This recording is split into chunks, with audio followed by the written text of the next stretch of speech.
Welcome to the Kennedy Report, ladies and gentlemen. I'm Kennedy Hall. You'll notice I don't have a green screen with me today. To be honest, I wanted to smoke my pipe. It's one of those days where I need a little bit of a pick-me-up, and it makes the green screen look funny with all the lighting and stuff.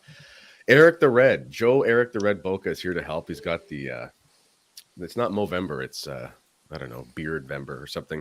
He's got the thing going on there, making it look pretty good. And behind him, you got the Archbishop behind you there, Joe? Okay, good. We're going to get to our topic today. What is schism? And we're just going to talk about it in a general sense. We're just bros. This is just bro theology. We're not trying to be, this isn't some sort of official theology podcast. We just sort of speak within our wheelhouse here. But first, I want to say thank you to our sponsor, the sponsor of the Kennedy Report, Pray Latin. You can see it on the screen. There's our Latin prayer cards. And what they do is they help you with your Latin pronunciation. I'll make this a little bit bigger here. And you'll be able to find the links to this in the description. Oh, it's getting a little bit, there you go. It's too small. You see here, it says memorare, and then it has the various words. So for example, it says seculo. Well, that's a weird word if you don't understand Latin. S-A, the accent, E-C-U-L-O. Is it saeculo? Is it saecula? Whatever it is, right? But it actually has phonetics there for you, and it's spelt in a way that you can understand if you are just an English speaker. Nothing wrong with that. Everyone can learn some Latin. They have cards that give you not only Latin pronunciation with English pronunciation, like you can see here. You have the ones that are side by side where it's Latin English. But as I said, they actually give you the cards that have Latin and then the English phonetics beside it. I don't know if anyone ever studied the way I did, or probably some of you did, but you can study these universal phonetic symbols. Most people don't know those. These ones are the best. I've said this before as an English teacher and a French teacher and a Spanish teacher and an Italian teacher. I've taught all those subjects. I can tell you that these are extremely useful, and I wish I had something like this when I was teaching my students those other languages. You can get packs of cards. They have free shipping to USA, Canada, Mexico, if it's over $35 US. Very easy to spend that much. $100 internationally. No big deal there. I mean, you're going to send these all to your parishes and so forth. Go to praylatin.com and learn some Latin and pray in it. All right. Thank you to praylatin.com. I'm going to close that here, and here we are back. Okay, so, Joe, what is schism? Why don't you tell us what it is? I will tell you exactly what it is today, and I will do so using Father Hardin's Pocket Catholic Dictionary, which is a useful resource for our readers out there. I would highly recommend getting a copy. I think I got this one actually from Barnes & Noble. It's a really? Yeah, it's about just under 500 pages, okay. And it has the working definition of a lot of different terms that you might find useful, and I have found useful in the past when I've written some things. So I have a pretty good definition of schism here. It's a bit on the longer side, but I will read it. Yeah. So Father Hardin defines schism as, and I think what we'll see is that schism is actually extremely hard to prove. Mm-hmm. Well, that's what we're going to learn from his definition, and I think from the definition per se. But schism is defined as a willful separation from the unity of the Christian church. Although St. Paul used the term to condemn the factions at Corinth, these were not properly schismatical, but petty cliques that favored one or another. Apostle, I'm sorry. A generation later, Clement I reprobated the first authentic schism, of which there is record. Paul's exhortation to the Corinthians also gives an accurate description of the concept. Quote, "Why do we wrench and tear apart the members of Christ," he asks, quote, "and revolt against our own body and reach such folly as to forget that we are members of one another." While the early church was often plagued with heresy and schism, the exact relation between the two divisive elements was not clarified until later in the patristic age. Quote, "By false doctrines concerning God," declared St. Augustine, "heretics wound the faith. By sinful dissensions, schismatics deviate from the fraternal charity, although they believe what we believe. Heresy, therefore, by its nature, refers to the mind, and it is opposed to religious belief, whereas schism is fundamentally volitional and defends against the union of Christian charity." Okay. So yeah. So and then you have the root term, Latin schisma from the Greek, whatever. But the Greek comes from a split or a division, and to tear or to rend. So that would be what I think is a good working definition, somewhere to jump off from. Now, we can also make the distinction. I'm going to pull up here the Catholic Encyclopedia, which gives a little bit more of a, well, that was a very technical answer, but this one is sort of more in the sense of an encyclopedia where it's citation, citation, citation kind of thing. So I'm just going to pull this tab up here quickly. We'll go through some of these ideas as well, and then we'll kind of juxtapose these. And then we'll actually just kind of look at the definition of the word in general, okay? Because this is something that I think a lot of people have a failure when they talk about various theological concepts, is they don't actually understand the linguistic concept. And I was talking about this with a friend yesterday. We were talking about, for example, the canon of the Council of Trent, that says if anybody, I'm paraphrasing, but it says if anybody says that the church produces a mass that is an aid to impiety or impious or something like that, let them be anathema. Right. Now, the word piety, actually has a very particular meaning in the 15th century, 1500s. And what book was on the altar, Joe? This is trivia for you. What book was on the altar at the Council of Trent? Non-holy book. Non-Catholic, or it was a Catholic book, but it was not a Bible or a lectionary. Which book was it? If I know the Council of Trent, I would guess the Summa Theologica. It was the Summa.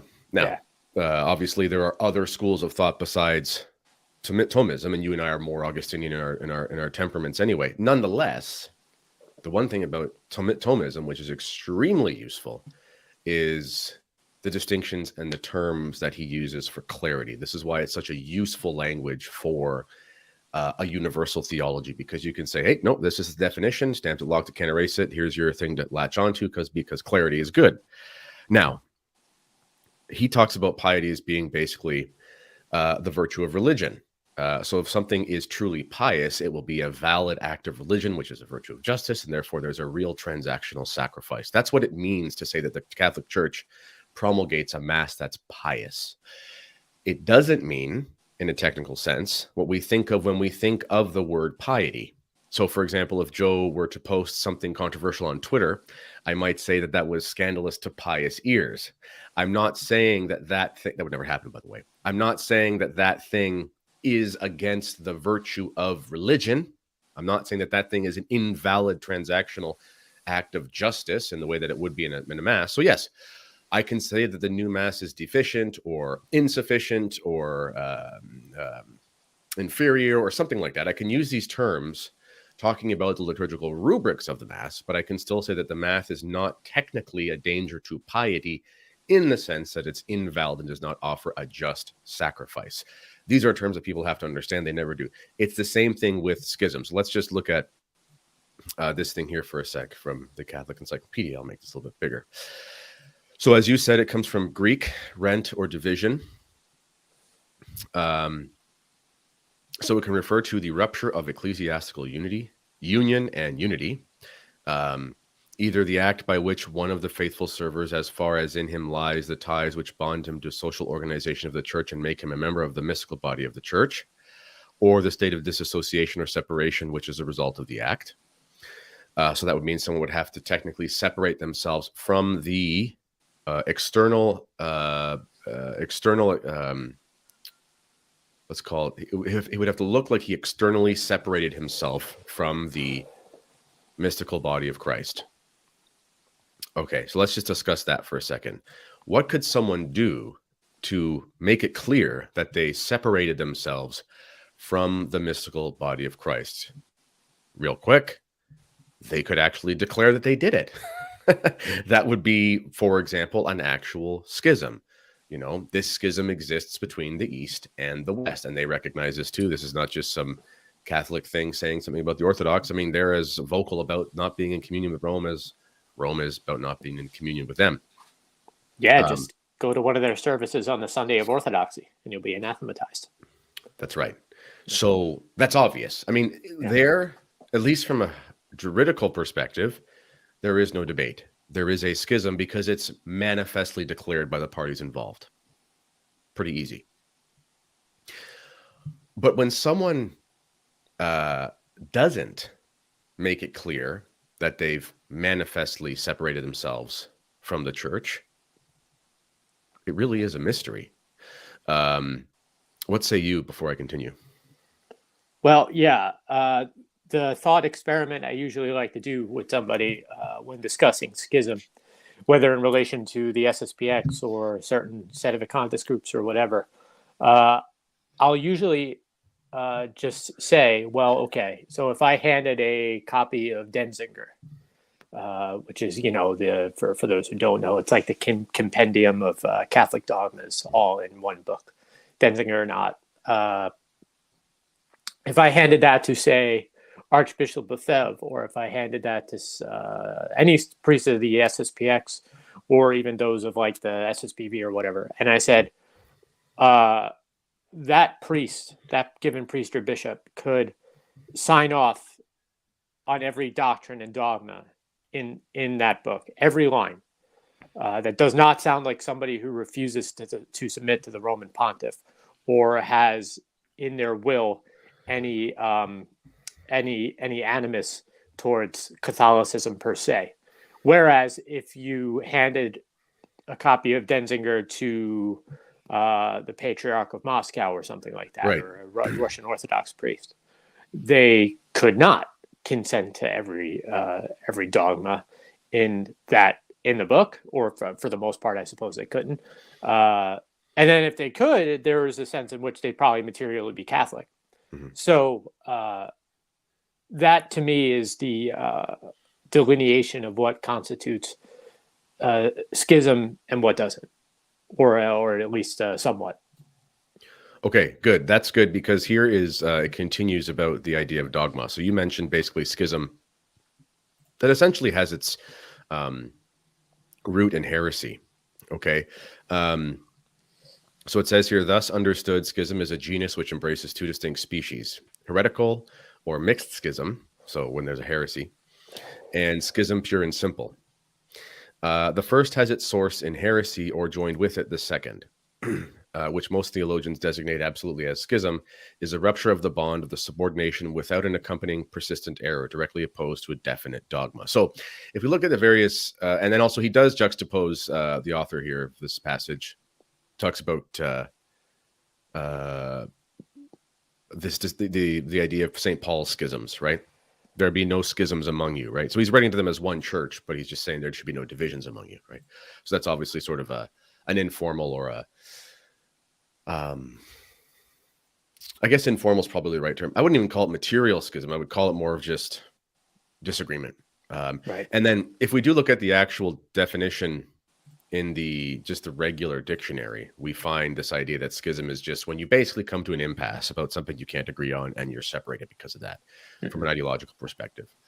So in that case, there are many schisms in the church. There have been schisms between legendary religious orders at times, in the sense of the Franciscans, the Dominicans duking it out and saying some crazy things about each other. I mean, there's a schism in a sense in between them, that they come to an impasse on something that they believe is fundamental, and they can't come to an agreement. But we would never call that an actual schism in the proper sense, because neither of them anathematized each other. Neither of them stopped believing the other was in communion with Rome and that sort of thing, right? So that's not an official schism. It continues here. Excuse me, I'll bring this bigger again. It says, St. Jerome and Augustine draw a distinction between heresy and schism. Explains St. Jerome, there is the difference that heresy perverts dogma, while schism, by rebellion against the bishop, separates from the church. Nevertheless, there is no schism which does not trump up a heresy to justify its departure from the church. This is interesting, isn't it? I'm going to read that again. This is according to St. Jerome, and the anti-SSPX crowd loves to quote saints. There is no schism which does not trump up a heresy to justify its departure from the church. Has the SSPX ever been declared heretical in any official capacity, Joe, to your mind? No, and they haven't even been declared schismatic. No, they haven't. That's right. And I mean, neither are there. And that's what I like to emphasize to people, because I do think people bandy about schism as though it's like this obvious thing, and like whether when I'm talking about anybody, you know, the SSPX or other trad groups or whatever, if the church doesn't say that these people are heretical or schismatic, they're not. Yeah. It could be the ostensible schism, but the great irony of it always is that those who run around saying schismatic are deferring to their own private judgment. That's the irony of the whole thing. Yeah. And for people that don't believe us on that, or the enemies of the society, there's a letter that they'll point to. It is the letter that Cardinal Gantin published in 1988, basically the day after the consecrations. And this talked about the movement of Marcel Lefebvre. You cannot attach yourself formally in any schismatic way. That used the terms like that, which people point to. Now, that letter was revoked in 2009. And just so people understand something, the church has a juridical structure. This is actually at the root of why Marcel Lefebvre did what he did, because he was dealt with in an unjust and illegal way by the courts of the church, which is wrong. And you don't just submit to an unjust or illegal penalty if there's a grave reason to disobey, right? That's basic Thomism, right?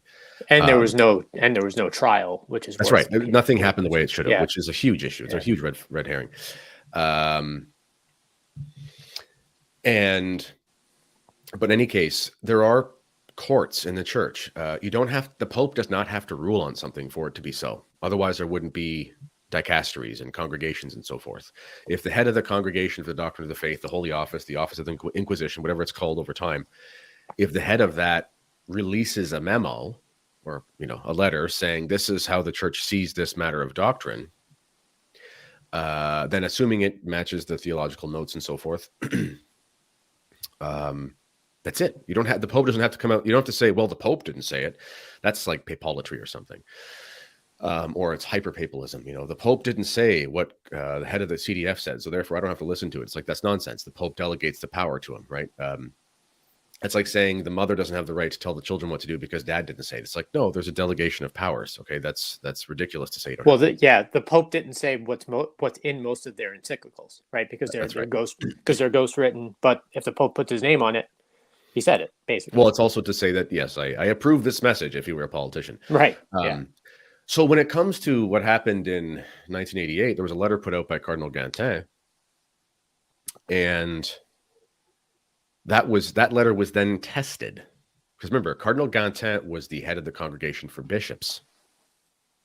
He was not the head of the Congregation of Doctrine of the Faith. He did not possess the faculties, as per the jurisdictional nature of the church, to interpret even what was in his own letter when it was tested. So the Bishop of Honolulu tried to excommunicate various families for having a confirmation done by a bishop of the SSPX because he was going by the letter of what Cardinal Gantin said.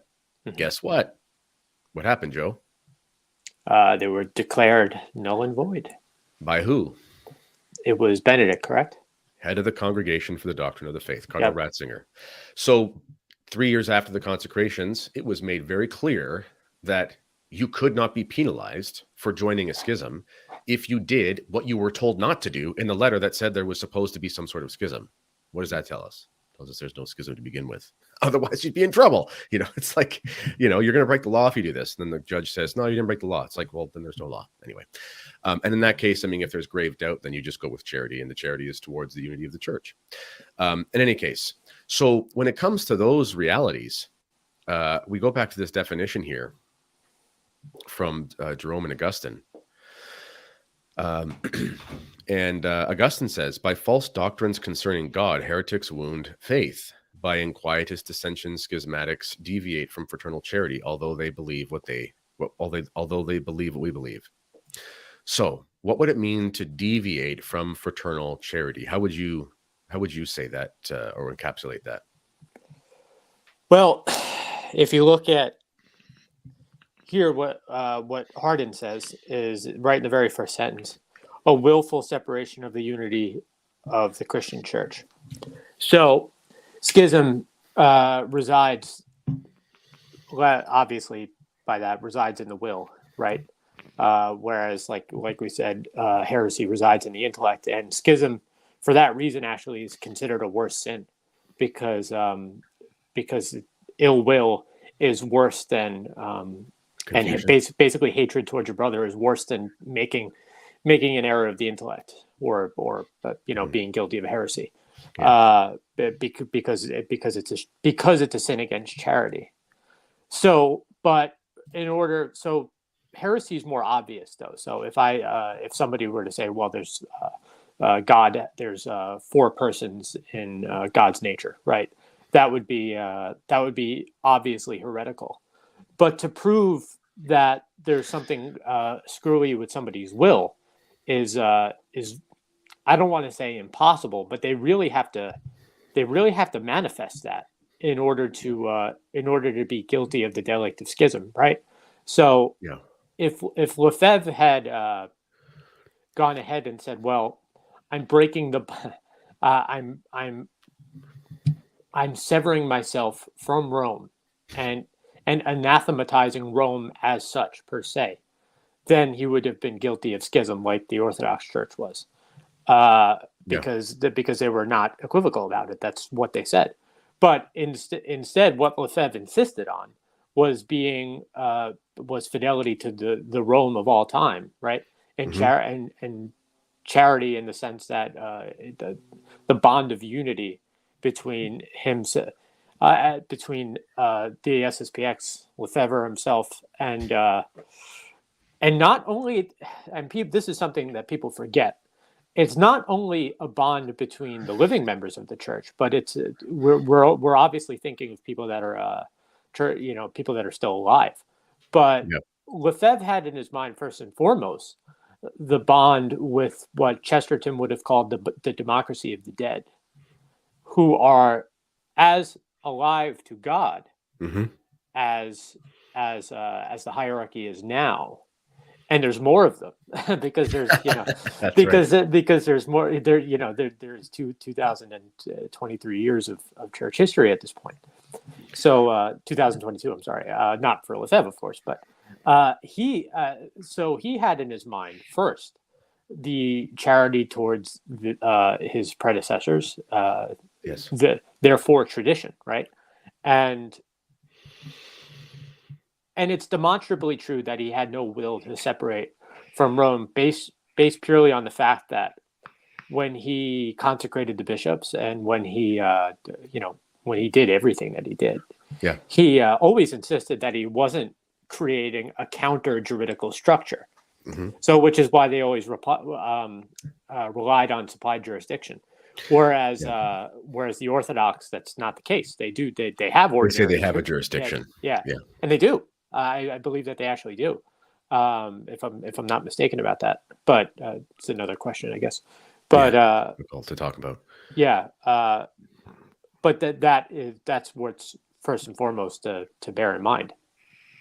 Yeah, I've never thought about that. I mean, I wonder what does the church do in the East, in an Orthodox nation? Do they say they have like a bishop of the same diocese, or do they make a different diocese or something? I've never actually I've never understood. Well, I know they have eparchs and things like this. So I mean, maybe it's a more general sense.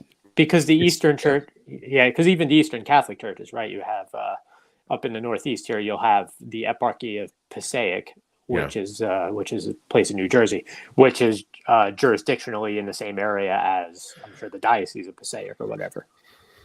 Yeah, that's true. I guess there are differences that way. Okay. And one other thing I would say too, excommunication does not mean schism, by the way. The Bishop of Quebec, was it Laval? I can't remember which bishop it was. He excommunicated Bishop Carroll, John Carroll, from his Diocese of Quebec. That does not mean there was a schism in the technical sense between Quebec and the American bishop. It just means that the Bishop of Quebec believed that Carroll possessed certain anti-Catholic monarchical sentiments or something like that. Whatever his problem was with him, he believed that he posed a danger to his diocese. And he said this about a fellow bishop, but neither of those men died a schismatic. I believe St. John Chrysostom, actually Michael Lofton, had Eric Ibarra on a couple of years ago talking to Father Sherry about the SSPX, and Ibarra made a really strong argument because he has a great knowledge of the East, himself being former Orthodox, and also having written a book on the papacy, I think. He actually talked about how Chrysostom died excommunicated from some of his fellow bishops. But obviously Chrysostom is not a schismatic, so it doesn't mean, so let's actually look at, we can actually look at Lefebvre's sermon because from the 88 consecrations, because if there is a schism, we don't have a crystal ball. We don't have the ability to read souls. We're not Padre Pio. So we can't say, I know that so-and-so is a schismatic because of the way they use exclamation marks on Facebook. Okay. There's a little more than that. So there'd have to be something manifest. So what does Lefebvre actually say while he is doing the actual consecration? He says, lastly, at your disposal at the bookstall, some books and flyers which contain all these elements necessary to help you better understand why this ceremony, which is apparently done against the will of Rome, is no way a schism. So right there. Even if he was wrong about that, even if he was wrong, it was not, that's it. It was not his understanding that what he was doing was a schism. This is not the same as how the Orthodox or other churches that have broken away act.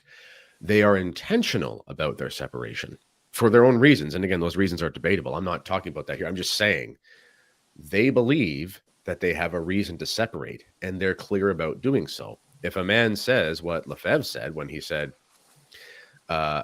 is in no way a schism, then it's clearly his understanding that it's not. So he may be wrong. I don't think he was, obviously, but even if he was, canon law deals with this. This is the same as, it's not even, you don't even need canon law for this. You just need to understand the law. Mens rea and actus rea, the guilty mind and the guilty act. This is the theology of mortal sin. If your mind and your intention does not actually match the crime, so if it's something that you did that isn't intrinsically evil, it can only become a sinful thing if you do it for the wrong reason. So for example, it's not intrinsically evil to shoot somebody because you could be defending yourself and it's lawful to defend yourself. The actual pulling of the trigger and the bullet leaving the gun is not an evil act. It becomes evil when you do it to an innocent person. Okay, so you have to have intended to have killed the person or act negligently, unless you're a movie star like Baldwin. And you have to kill the person. That's the way it's sinful. If you thought someone was breaking into your house because your friends were playing a joke on you and you slept with a gun under your pillow, I don't know why friends would break into a house with such a person, but the crazy bachelor party hijinks or something, and you shot them, you wouldn't be guilty of murder. It just wouldn't be the case. It couldn't be the case because you didn't have the guilty mind and the guilty act. And he continues, he says, we are not schismatics. There you go. He doesn't believe himself to be a schismatic. And then he explains his reasoning for it. If an excommunication was pronounced against the bishops of China, who separated themselves from Rome and put themselves under the Chinese government, one very easily understands why Pope Pius XII has excommunicated them. Fair enough. There is no question of us separating ourselves from Rome, nor of putting ourselves under a foreign government, nor of establishing a sort of parallel church as the bishops of Palmar de Troya have done in Spain. They have even elected a pope, formed a college of cardinals. It is out of the question for us to do such thing. Far from us be this miserable thought of separating ourselves from Rome. On the contrary, it is in order to manifest our attachment to Rome that we are performing this ceremony. So we're just going to pause there for a second. Do schismatics make it very clear that they're trying to attach themselves to Rome? Is that something that they do historically, Joe? No. And it's funny, even when they go ahead and condemn Rome outright, it takes a while even for that to get parsed out. So if you look at people these days, obviously they speak of the Archbishop the way they speak of him out of, I'll presume, their best intentions, but just to do them a favor. But heck, I even had, when I appeared with, I'll go ahead. Michael Lofton, right? Yeah, I remember that. He read to me a quote from Lefebvre and said, "This sounds like schism to me," not recognizing the irony of "sounds like." But this is a common problem today of people just lacking precision. But I'll digress on that point. you have take the situation of the Anglicans, for instance, right? So the 30, I think the 37th and the 39th article, or it might have been the 37th, so somebody could correct me on that. The Bishop of Rome shall have no jurisdiction in the country of England, right? Mm-hmm. It wasn't until 1896 when Pope Leo XIII wrote a papal bull on the question that the invalidity of their orders and all that was finally established. That's a couple centuries later, Yeah, a while later. 1500s to 1896, Mm-hmm. till the full understanding of the situation was finally concluded. I mean, that people were debating over whether or not it was a heresy or a schism, whether or not their orders were valid, whether or not things could be, early on, whether or not services could be attended in good faith, so on and so forth. And even then, centuries. I think it was a little quicker with the East. But the point being is that we're so flippant now in an unprecedented crisis to declare judgment on people like Lefebvre when we obviously, this is ultra vires to us, we obviously have no business saying that of somebody like that. We could only, and it's an odd thing to presume schism when you don't have to. That's what makes you wonder, I think. Well, it's interesting you bring up the Anglicans because Cardinal or Bishop Laud was offered a red hat by whichever, I think it was a Paul. Was it Paul the Fourth or something? I can't remember. One of the Pauls. Yeah, he turned it down. Yeah, he turned it down, but he was. Yeah. This is the bishop. The Bishop of Rome believed that this bishop of the Anglican Church was still a Catholic, at least in some sense. Very strange. Nothing that Marcel Lefebvre, excuse me, even if you fog in my throat, even if you disagree with some of his conclusions, which I don't, but even if you did, schism is an extremely high bar. The word schism is now like the word racism. And in fact, I did a video today. People can check it out. I did it last night, but I released it today. Talking about a parallel between Marcel Lefebvre and the Apostle John. Anyway, watch that video to see it. But, I talk in that video how the people who are going around and calling Archbishop Lefebvre schismatic, they sound like people who are like woke types going around and calling everybody racist, because there's this inherent belief that you understand someone's intention. You understand the way they understand things in the subconscious of their mind and can basically read their soul in order to do so.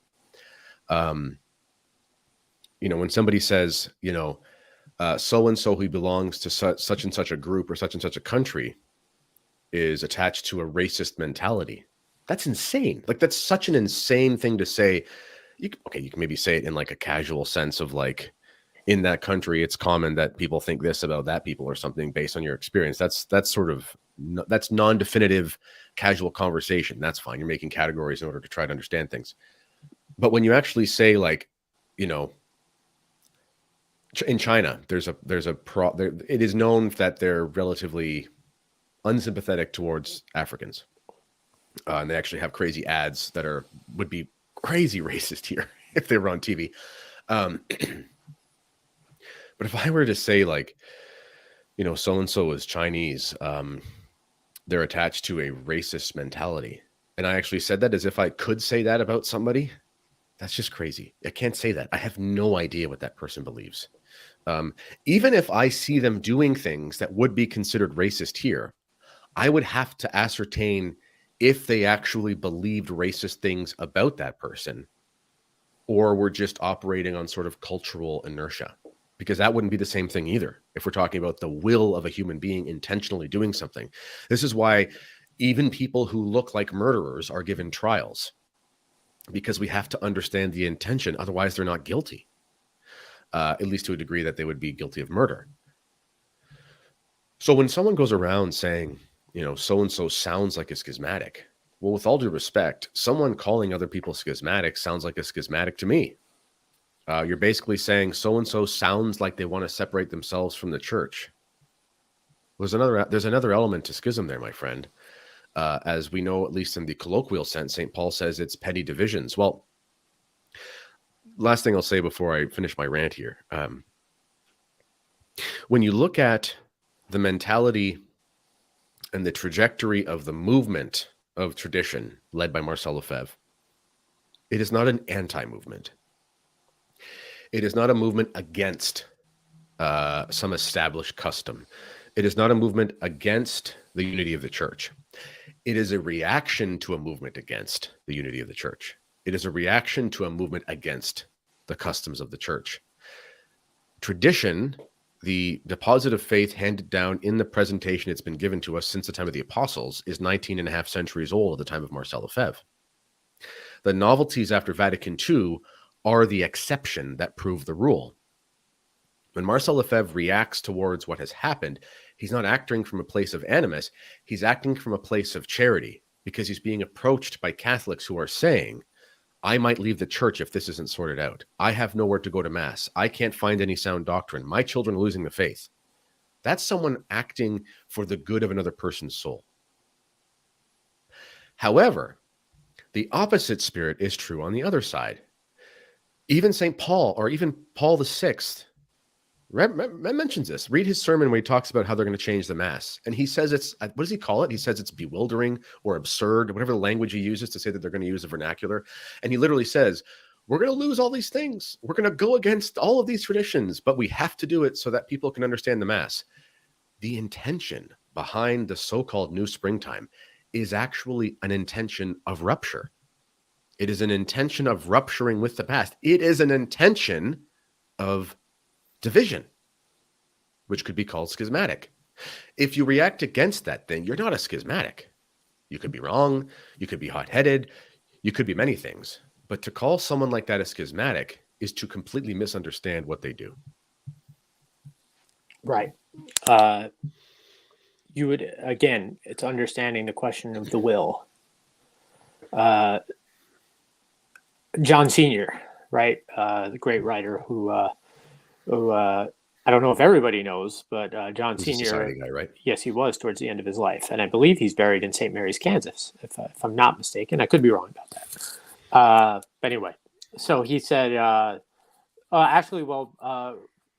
Weakland just died recently, and he obviously is a notorious liberal and a notorious liberal cleric, and guilty of apparently some cover-ups. Am I right about that? Guilty of some cover-ups, all the bad stuff. and some question. Yeah, basically everything you could imagine. Kind of a proto James Martin.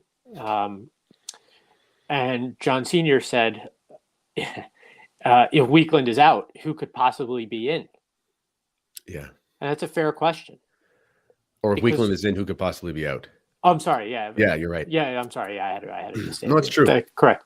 And it's more than anecdotal. It's what, because Weakland expresses an animus for the faith. Yeah. And I heard Father Maudsley talking about a cardinal. I think it was the Cardinal of Vienna at the time, who was, at the time of the Recovation and all that, was oversaw people dancing on top of altar rails, which would eventually be removed.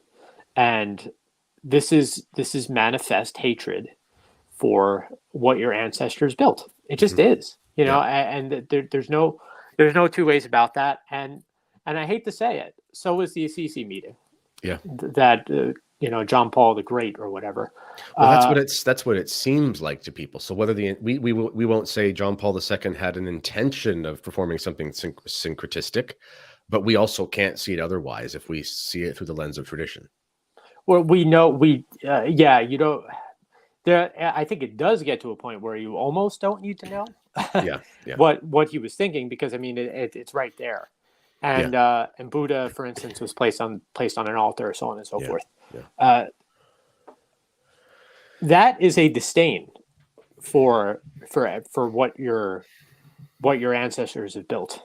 You know, Well, and the defenders of John Paul II would say, well, he didn't do that. It just happened because he didn't stop it. But the point is, and I always say to people, okay, sure, your dad didn't technically join the Buddhist temple, but he told the Buddhists they could come be Buddhists in your house around your kids. Like, I'll invite a Buddhist guy into my house to have supper if he wants to talk to me about he's an insurance salesman or whatever, right? I mean, like, but I'm not going to say, yeah, do your prayer service in my room with all the rosaries and stuff. No, I'm not going to do that. That's insane. And my kids would say to me, Dad, you've lost your mind.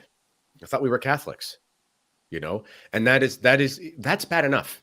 Whether or not Dad says, sure, go put the Buddha on my, my mantle over the fireplace beside the statue of Mary, that's really bad. But if I say, come on in and do your Buddhist thing and feel free to be all Buddhisty here, that's still wrong because it causes confusion for my children. Last thing I got to say here, and then we got to sign off, Joe. I got to get my kids sorted out to leave. Okay. I can't pull it up quickly right here, but I know it is in St. Thomas Aquinas, so people do your little Google searches and look it up in the Summa Theologica. But he says that in a schism, heresy will always follow within, I think it's like decades or 50 years or something like that. It's been 50 years. There's no heresy in the SSPX. You know where there is heresy? Go read Desiderio Desideravi from Pope Francis. So where is the schism, my friends? And the Orthodox, for those who are tempted to that sort of thing, there are some heresies there. Yeah. Yeah. Heresies do abound. So before they do. And they'll say that about each other. They'll have fights about that. Yeah. So, okay. Wonderful. Joe, we solved all the world's problems. This has been great. Again, we did. Okay, ladies and gentlemen, like this video. I always forget to do that. You got to remind me to do this. We got to have like a timer. Like subscribe. Yes. Leave a comment. It helps the algorithm. Do all of that. Yes, do that. And click the links in the description to see how you can support us. Go to praylatin.com and help. I met them with their family. Wonderful man. Had his child we both did at the conference. They're at the conference, yes. Great people, Catholic people, doing a Catholic thing. Support them because we need to do that. Hand these cards out. Hand them out everywhere. Go to your local Buddhist temple. Hand them out. Here you go. We'll reverse the Assisi thing. All right. This has been the Kennedy Report. Until next time, God bless.